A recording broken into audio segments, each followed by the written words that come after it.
Господине Огненовски, дали може едно прашање? Ме интересира каков е вашиот став, дали ќе бидат фер и демократски парламентарните избори на 8 мај? Прво, нема да бидат фер и демократски, напротив, ќе бидат криминални, затоа што криминалниот изборен закон кој што е донесен во собрание пред 20 години на еден легален начин од пратениците кои што биле тогаш на власт и партиите што ние како демократи ги викаме злосторнички издруженија, донесоа закон во нивна корис. Ние сме револтирани од една причина. Не се работи за демократи, се работи за правда, се работи за правна држава, се работи за фер и демократски избори. Замислите што ни се случува.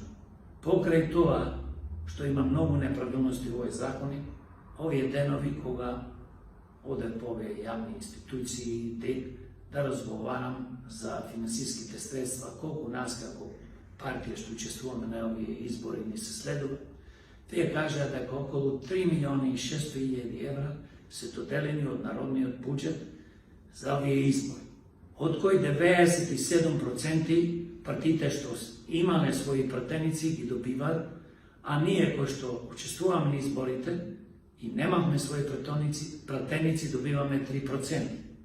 Што тоа значи? Значи ние од тие 3.600.000 евра добиваме 108.000 да ги делиме на 11 учесници. Тоа значи негде околу 9.000 нешто евра. Овие пари се доделуваат, не ни се даваат нас лично, се доделуваат за да ние можеме да се рекламираме по медиумите како што се телевизиите, порталите, радијата и весниците.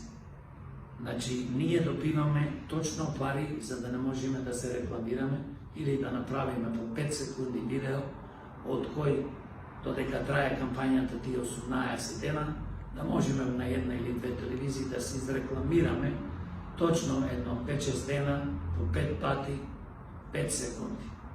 Додека големите партии, криминални, кои што ги добиваат по големите пари како што се СДС, ДПМН, ДУИ, тие добиваат негде преку 1.600.000 евра, тие ќе може да се снимаат документарци, филмови, да не малтретираат по цел ден по телевизии, да не го перат мозокот и да ни кажуваат дека се тие спасители, а во минатото овие 33 години биле злосторници кои што ја уништиле Македонија и народот, ни ги збркале младите, ни ги уништиле фамилиите, да не зборувам за економија, здравство, образование, инфраструктура.